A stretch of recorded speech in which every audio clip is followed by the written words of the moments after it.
5.3절 확률 단원이고요. 자, 확률 단원에서는 무엇을 먼저 시작하는지 보시면 확률에 대한 정의부터 시작하고 있어요. 자, 확률은 우리가 probability라고도 하죠. 자, probability 확률에 대해서 정의를 먼저 볼게요. 자, 어떤 시행에서 일어날 수 있는 모든 경우의 수가 n가지가 있다. 경우의 수는 우리가 셀 수 있는 값이죠. 0번 일어날 수도 있고 1번 일어날 수 있다. 몇 번 일어나는가, 사건이 얼마나 발생하는가, 몇 번인지 세는 거예요. 경우의 수는 숫자라고 생각하면 되고 어떤 사건 A가 일어나는 경우의 수가 R이다. 우리가 보통 사건이라고 하면 이벤트라고 하죠. 그래서 어떤 이벤트가 발생하는 경우의 수가 R이라고 하자. 그리고 각 경우는 모두 같은 정도로 일어난다고 기대될 때. 자, 이 얘기는 뭐냐면 어떤 사건이 발생할 때 특정한 사건만 빈번하게 발생하고 그렇지 않은 사건이 있다면 이것은 균등한 사건이 아닌 거죠. 그러니까 모두 다 균일하다는 가정하에 어떤 사건이 발생하든 균일하다는 가정하에 우리가 확률이라는 거를 정의하고 이때 사건 A가 일어날 확률 P의 A라고 쓰고 이때 P의 A는 n분의 r이다 라고 정의를 해요. 그래서 뭐든지 다 일어나는 경우의 수를 찾고 그 중에서 내가 관심 있는 A라는 사건이 발생할 확률은 어떻게 생각하냐? 그 A가 일어나는 경우의 수를 분자에다 쓰는 거죠. 그럼 이것의 의미가 뭐냐면 결국에는 레이시오죠. 즉 전체 사건분의 해당 사건의 비가 되는 거예요. 그래서 우리가 이것을 A가 일어날 확률이라고 정의를 한다. 이게 이제 확률의 정의고 사실은 확률이라고 하는 개념을 알기 위해서는 더 깊이 들어가서 함수 공간이라는 곳으로 가서 여러분에게 더 깊은 얘기를 할 수도 있는데 그런 얘기는 사실 여러분에게 너무 어려운 얘기라서 이제 확률에 대한 기본적인 정의만 이렇게 설명을 할게요. 자, 그리고 확률의 기본 성질. 첫 번째, 임의의 사건 A에 대해서 P의 A가 0과 1을 포함하면서 그 사이에 있다. 이 얘기는 뭐냐면, 자, 확률의 정의 자체가 지금 어떤 B로서 정의가 되었기 때문에 잘 생각해 보면 이 R이라고 하는 사건 A가 일어날 경우의 수가 가질 수 있는 최고의 큰 값은 n이 될 수밖에 없죠. 왜냐하면 n가지가 발생하는 게 전체 사건의 경우이기 때문에 R이 아무리 커봤자 n을 넘어설 수가 없는 거죠. 그래서 n분의 n이 되면 이것은 1이 될 테니까 확률로서 봤을 때는 최대값이 1이 되는 거고 그리고 R이 가질 수 있는 가장 작은 값은 A가 아예 일어나지 않는 경우 그쵸? 그 사건을 생각하면 0이 되는 거니까 n분의 0이 돼서 0이 된다. 그래서 최소값은 0이 되고 최대값은 1이 된다는 얘기예요.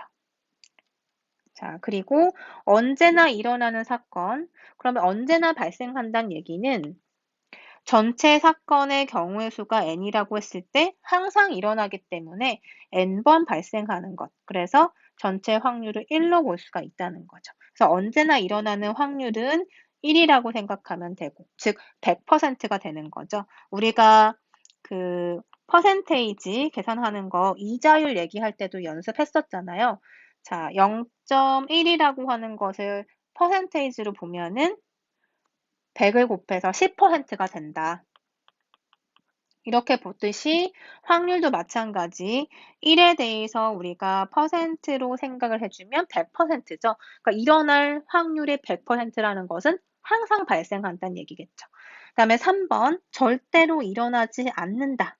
절대로 일어나지 않는다면 자, 이 식으로부터 R이라고 하는 이 값이 제로겠죠. 아예 가지수를 셀 수 없는 상황 아니면 아예 없는 것. 그래서 n분의 제로. 그래서 확률도 0이 된다라는 거예요. 자, 이런 것이 이제 기본 성질이 될 거고 그럼 우리 예제 1번을 통해서 확률 계산을 한번 연습해 볼게요. 자, 김치 4종류와 나물 3종류 중에서 임의로 3종류의 반찬을 선택할 때 김치 1종류와 나물 2종류를 선택할 확률을 구하여라 라는 문제네요. 자, 일단은 확률을 계산하여라 라고 했을 때는 전체 이벤트가 발생하는 경우의 수를 생각해야 되겠죠. 그러면 지금 김치가 4종류가 있고 나물이 3종류가 있으면 그 중에서 나는 3종류를 구하고 싶다. 그쵸? 고르고 싶다는 거죠. 여기에서 그 나물이든 김치를 고르는 데 있어서 순서는 중요하지 않기 때문에 당연히 조합으로 생각하면 되죠. 경우의 수를 구하는 데 있어서. 자, 그러면 4종류와 3종류 총 7개 중에서 3개를 고르는 게 전체 경우의 수가 될 거예요. 그래서 7개 중에 3개를 고른다. 이게 이제 전체 경우의 수라고 생각하면 되고 이 중에서 지금 여기까지 봤을 때 그 이후의 문장을 보면 김치 1종류 그리고 나물 2종류를 선택할 확률이라고 했으니 김치 1종류를 구할 수 있는 그러니까 고를 수 있는 선택의 경우의 수는 4개 중에서 1개를 고르는 거기 때문에 4C1이 되겠죠. 역시 김치도 순서 고려하지 않고 아무거나 하나 고르는 거니까. 그 다음에 나물 3개 중에서는 나물 2개를 고른대요. 그래서 총 김치 하나, 나물 2개에서 3개 고르는 거죠. 그러면 나물은 3개 중에서 2개를 고르는 거다. 그런데 지금 김치를 고르고 나물을 고르는 것은 또는의 의미가 아니라 그리고의 의미죠. 왜냐면 우린 지금 한 번에 3종류 반찬을 다 선택할 거니까. 그래서 고배 법칙을 쓰면 해당하는 사건, 즉 해당 사건은 뭐가 되나요?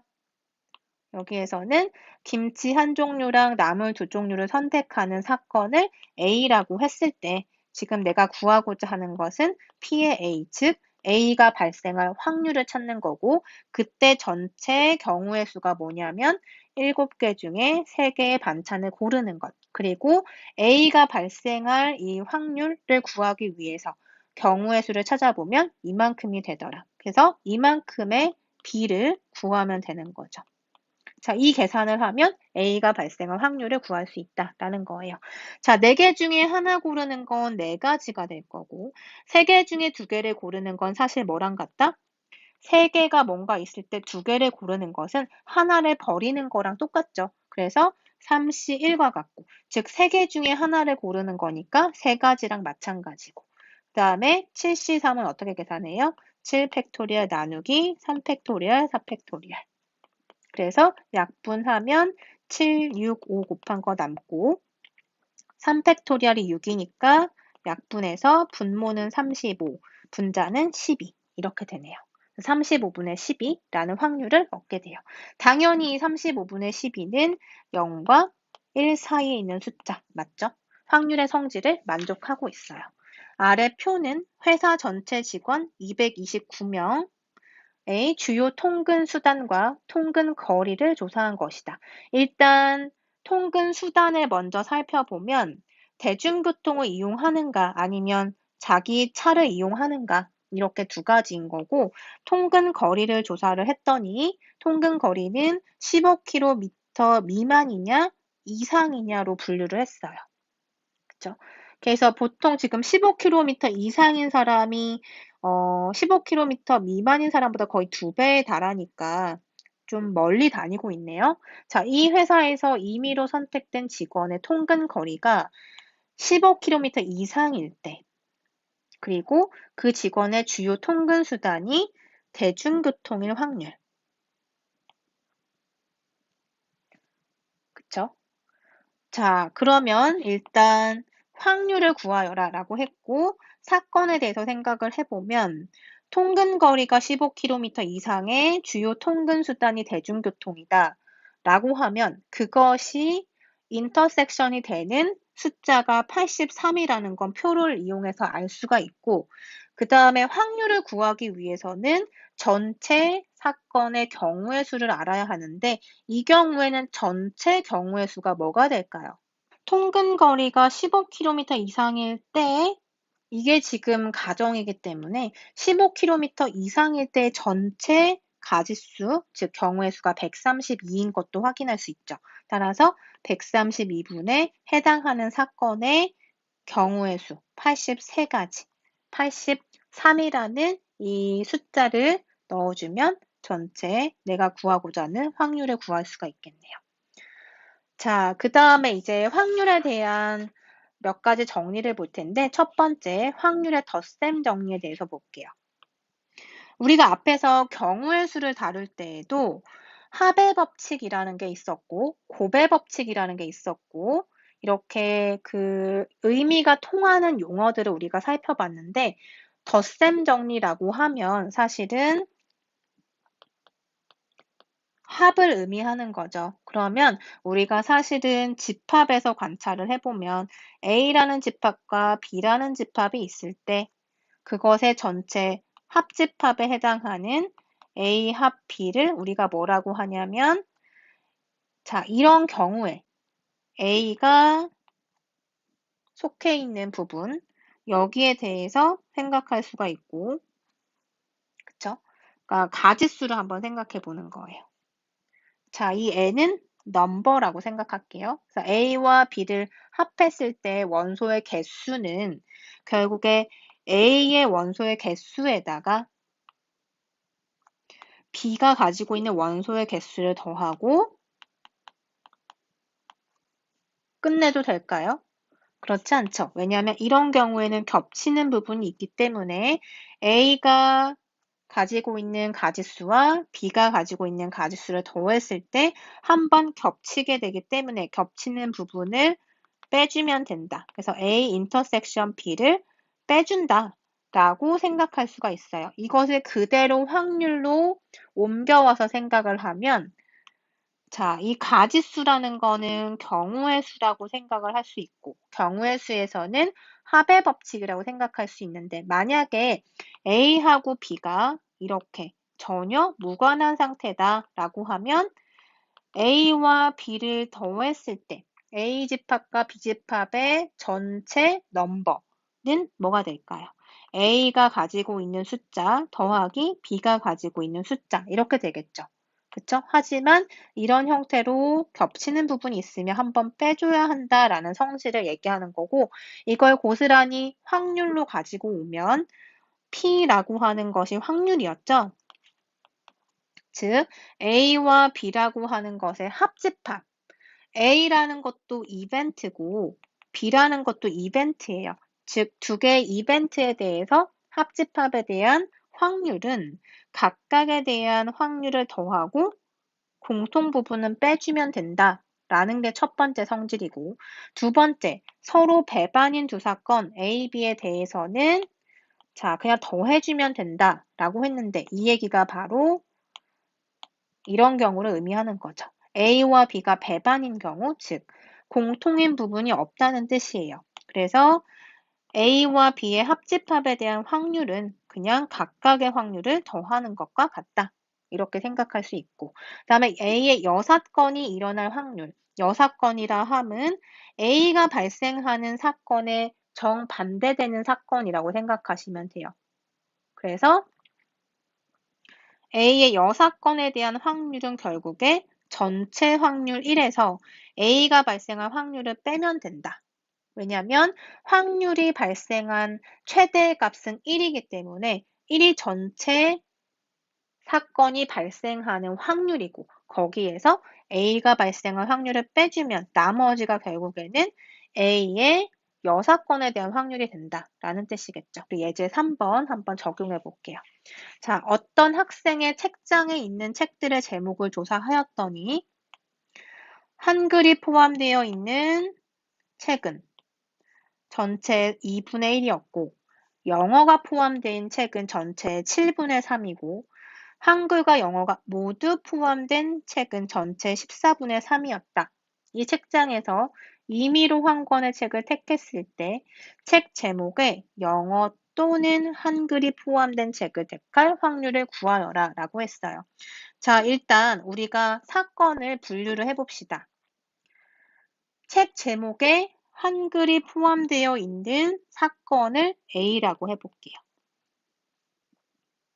즉, 한글이 포함된 책을 내가 선택하는 사건, 그것을 A라고 하고 영어가 포함되어 있는 책을 택하는 사건 자체를 B라고 할게요. 자, 그렇다면 지금 내가 구하고자 하는 것은 문제로부터 책 제목에 영어 또는 한글이 포함된 책을 택할 확률을 구하여라 라고 했기 때문에 뭘 찾으라는 뜻인가요?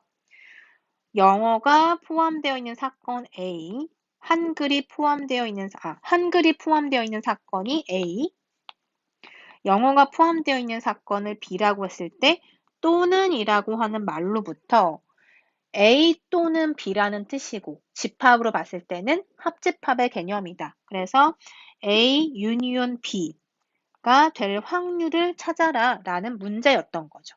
그러면 우리는 이 확률을 찾기 위해서 확률의 덧셈 정리를 이용할 거고 이때 보면 한글이 포함되고 영어가 포함되어서 모두 포함된 경우가 고려되고 있기 때문에 배반 사건은 아니라는 거죠. 즉, 겹치는 부분이 존재한다라는 뜻이에요. 그래서 A라고 하는 확률이 발생하고 그다음 B라는 확률도 발생하는데 겹치는 부분이 있기 때문에 교집합에 대한 확률을 빼준다라고 계산이 가능하고 A가 발생할 확률은 여기에서 2분의 1이라고 알려줬고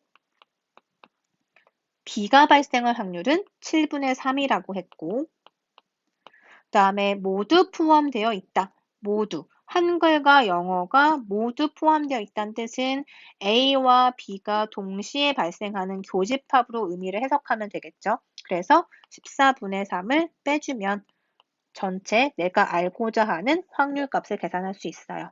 자, 그래서 이 값 계산하면 14로 통분 가능하네요. 자, 14분의 7 플러스 6 마이너스 3.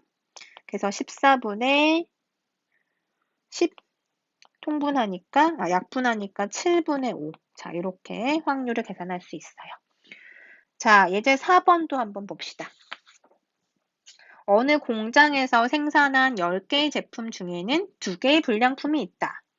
자, 10개 중에서 2개의 불량품이 있다. 그리고 이 제품 10개 중에서 임의로 3개를 꺼낼 때 적어도 1개의 불량품이 나올 확률을 구하여라 라고 했어요.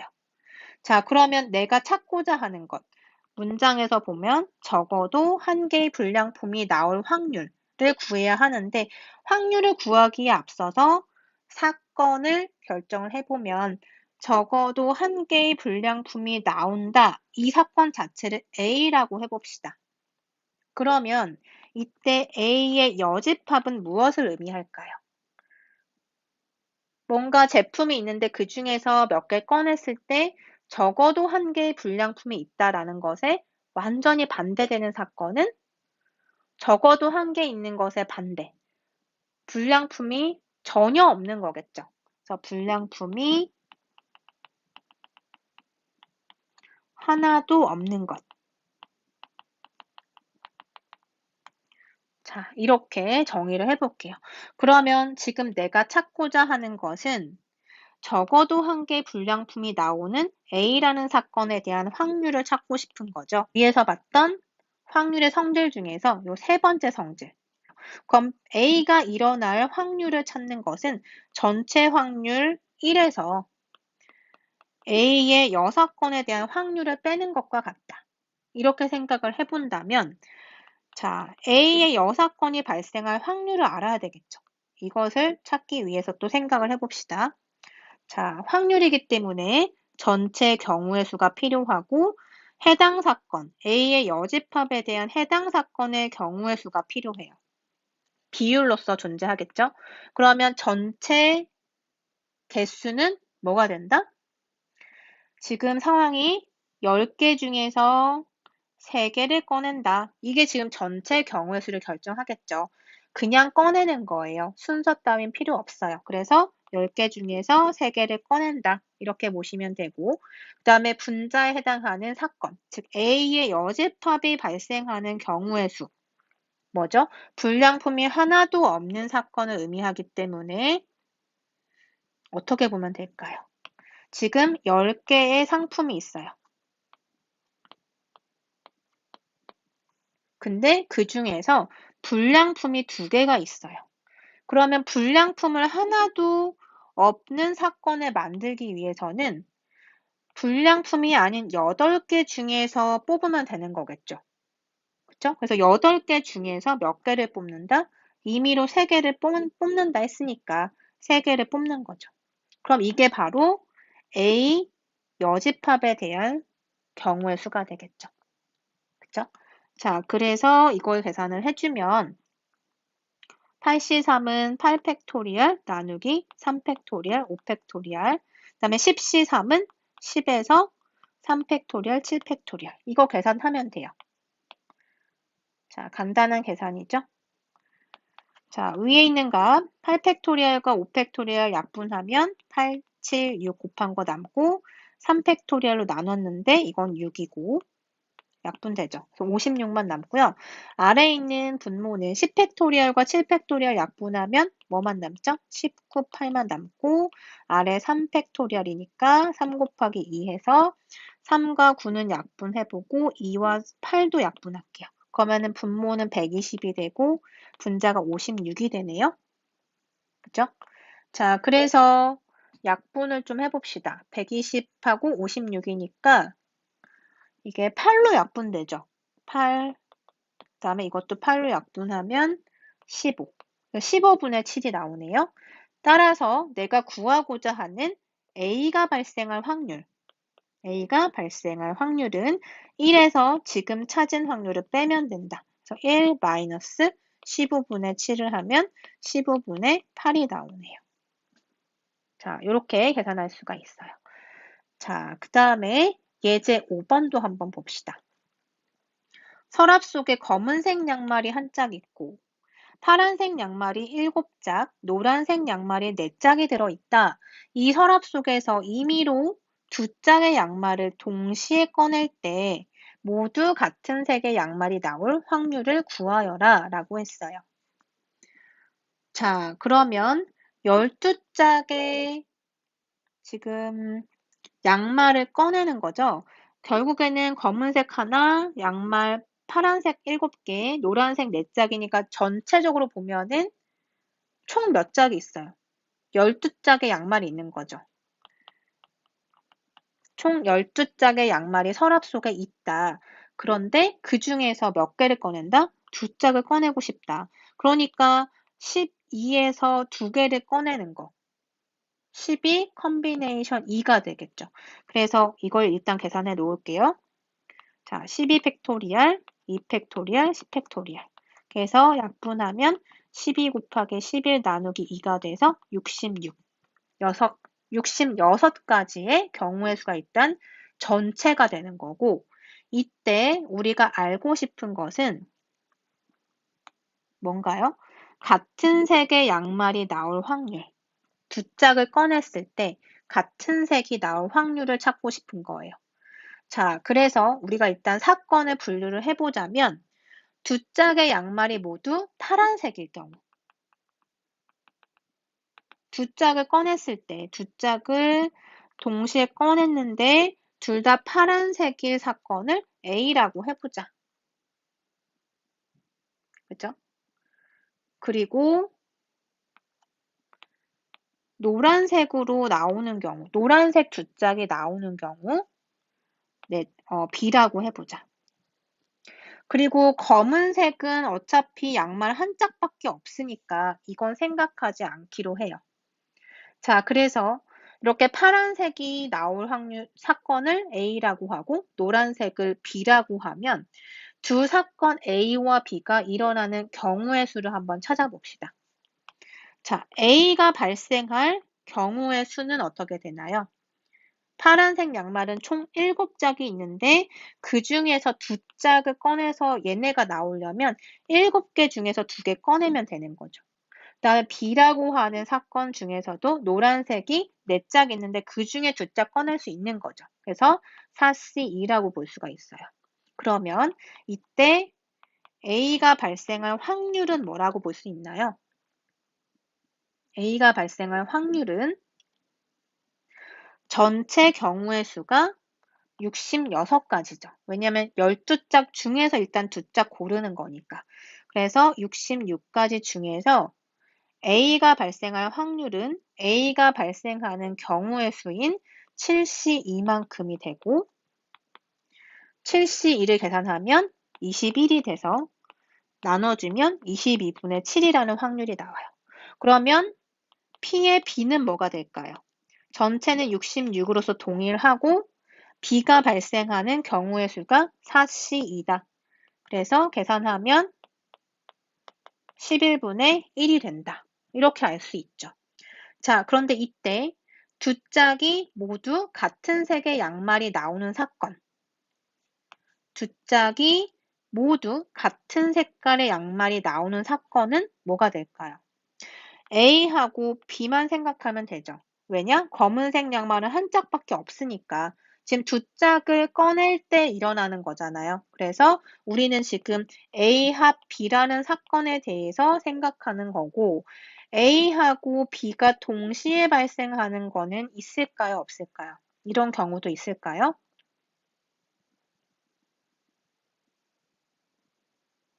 두 짝이 모두 같은 색의 양말이 나오는 사건은 우리가 지금 이걸 찾고 싶은 거고 A 교집합 B는 파란색과 노란색이 동시에 나오는 사건은 없죠. 존재하지 않죠.